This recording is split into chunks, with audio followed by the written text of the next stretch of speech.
નમસ્કાર દર્શક મિત્રો, બોડેલી નંબર 1 ન્યૂઝ ચેનલમાં આપનું સ્વાગત છે। હવે જોઈએ આજના તાજા સમાચાર। છોટાઉદેપુર જિલ્લાના ઊંડાણમાં આવેલ વિલપુર ગામના રહીશો પ્રાથમિક સુવિધાના અભાવે ત્રાહિમામ। વિલપુર ગામે લાઇટના થાંભલા છે, પરંતુ લાઇટ ક્યાંય દેખાતી નથી। રહીશોને અંધેરાઓ ઉલેચવા પડે છે।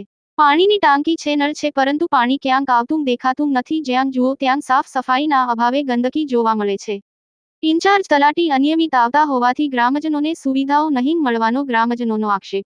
શું કહી રહ્યા છે ગામવાસી ગોવિંદભાઈ રાઠવા તેમજ દિનેશભાઈ નાયક? જુઓ બોડેલી નંબર 1 ન્યૂઝ ચેનલની સ્ક્રીન પર। રોહિતભાઈ રાઠવા મારું નામ છે। અને આ લોકો કહે છે કે પાણીનો વેરો 50 રૂપિયા લખે છે, બીજો વેરો 50 રૂપિયા લખે છે। તો પાણી નર બનાવીને પણ પાણી આવતું નથી। આજ સુધી પાણી આવતું નથી। નર ખાલી પડ્યા છે, ટોકા 2 ડુંગરિયા બનાવેલા છે, તલાવડી ફરિયાની અંદર બનાવેલા છે, તો હજુ આજ સુધી પાણી આવ્યું નહીં। કેટલો સમય થયો? સમયથી જો 1-2 વર્ષથી જ ગયો, પણ હજુ આજ સુધી પાણી આવ્યું નહીં। ખાલી ટોકા બનાવીને નર બનાવીને, પણ નરમાં આજ સુધી પાણી નહીં આવ્યું। દોસ્ત કે તલાટીને બોલો, પણ તલાટી કાયમ આવે છે, પણ તલાટીને પણ જિલ્લાનું બિલપુર પંચાયત આવેલું છે। હવે ત્યાં અમારે 5 થી 6 ગામની પંચાયત છે। અછાલા લાગે, બરકુંડા, અછેટા, બિલપુર, ચોરવાના, વિજોલ।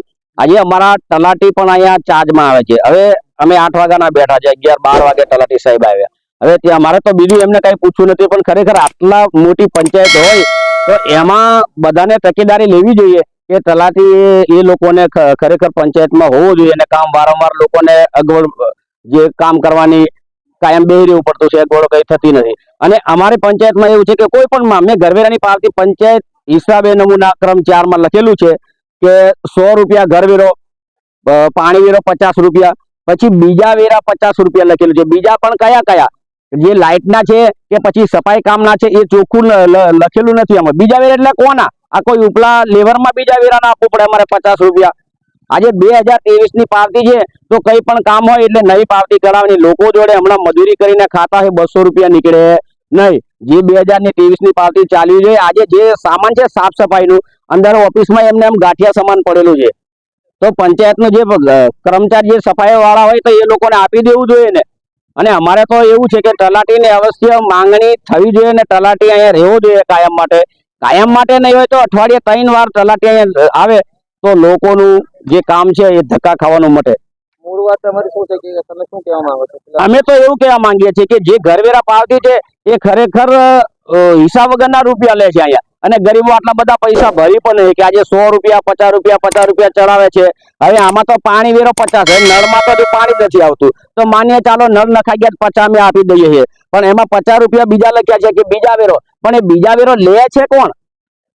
કોઈ સાફ સફાઈ વાળા લે છે કે પછી થાંભલે લાઇટ ના લે છે? તો થાંભલે લાઇટ છે તો ગામમાં તો કોઈ જગ્યાએ છે જ નહીં। મારા ફળિયામાં પણ લાઇટ નથી, તો 25 રૂપિયા મારા કપાય હાના?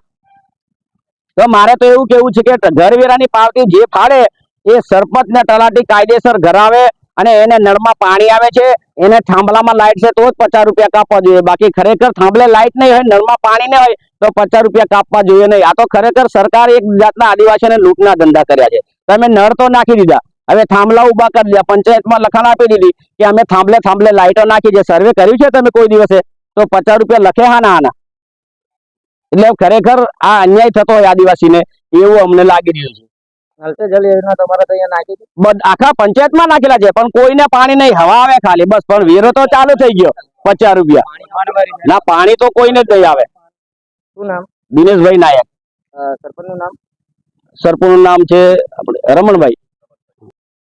અવનવા રોજબરોજના સમાચાર જોવા માટે જોતા રહો બોડેલી નંબર 1 ન્યૂઝ ચેનલ।